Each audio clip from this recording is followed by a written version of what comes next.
It's spring, which means it's a great time to host a brunch. However, sometimes brunch foods can be not so healthful. The good news is we're going to show you how to make 2 seasonal plant-based recipes so you can see just how easy it is to impress your brunch guests. So let's start off with our tofu scramble. This one, we're going to use water in place of oil for a low-fat cooking method. So go ahead and pour that in, Lee. All right, here we go. Oh, man, that's exciting. Now we're going to go on with our onion as the first ingredient here. Excellent. Yes. And we need that to turn translucent in order to move on to the next step. So go ahead and just give that a little stir. Alrighty. All set in there. Great. And this sweet potato hash, which is our other recipe, we're going to use vegetable broth for a little bit more flavor. All right. It smells so good already. Voila. We've got this nice broth in here, but instead we're going to start off with all the vegetables. So we've got bell peppers, both green and red. Lots of vitamin C in those. You got it. We're also going to go with that onion again.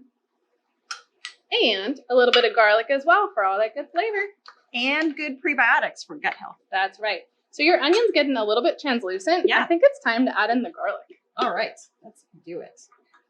Give this a little stir here as well. Wonderful. And that garlic's going to release its own aroma after about 30 seconds. You get a really wonderful All right. So let it get fragrant after about 30 seconds. Got it. You got it. All right. So the next thing is that you're going to want to add in your vegetables. And you might notice this is starting to stick to the pan. So you can either add in a little bit more water, but as you add in the mushrooms here. Yeah, mushrooms especially, They have a lot of moisture in them. And so they're going to really allow not so much sticking to the pan. And then also the peppers. Just like, You got it.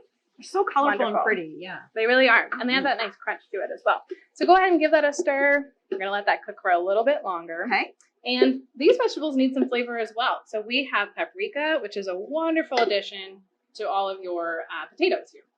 Got that in there. We're also going to do a little bit of salt. Just a little. Not too much, just a little. And some pepper, of course. Nice. Always works super well with the potatoes. And stir that in as well. Now, it's time to add in some tofu to yours as well. And this is what really gives that eggy texture.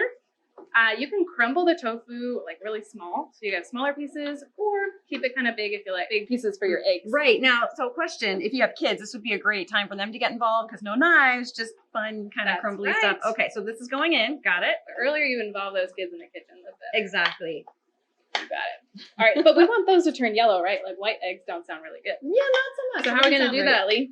All right, I think this is where the turmeric is going to come in. You got it. Turmeric is super anti-inflammatory and really causes all the yellow color to come out of there. All right, fantastic. Great. So mix that in? Mix it in, and you also need some cumin too as well for flavor. Oh, okay, got it. So this is the cumin. Yep, I'm going to give you a little bit of salt as well. Love that. And some pepper. And a little pepper. That actually helps you absorb the curcumin in the turmeric. Fun fact. Right. All about that absorption. All right. So this guy's stirring in here soon. And we actually have some potatoes that have already been boiled and chopped. So it's just a matter of reheating them really nicely for this sweet potato scramble. Beautiful. And this is going to be a huge dose of vitamin A right there. Also good because it can help reduce breast cancer risk. Nice. Yep. Bright orange veggies. Alrighty. So this is looking good. We just need it to heat up. And the same thing goes for the tofu scramble. Once it's warm, it's ready to be served with some toast, some bacon, and some fruit for a really nice brunch option. That sounds good. And this, it smells amazing. I wish you guys could smell this. Oh my goodness, I love it. But you know what? There's other options too for brunch. So let's go through those. All right. If you like white potatoes, we can make a savory breakfast potato option, also found in our Kickstart program. Yep. We've also got fantastic fruit smoothies. It's like some bling for your table. And also everyone loves smoothies. Yeah, that pink color is really great. And baked oatmeal cups, super adorable, great finger food with a whole grain punch. And I'm a pancake person, so we have a lemon berry pancake recipe, which just gives a nice little twist to the standard pancakes. And bacon's up there too. It's using tempeh, which is kind of nutty. It's a fermented soybean and has a nice smoky marinade to give you that bacon flavor without the carcinogenic material. All right. Well, there you have it. You've got your great recipes for a fantastic spring brunch. Happy brunch.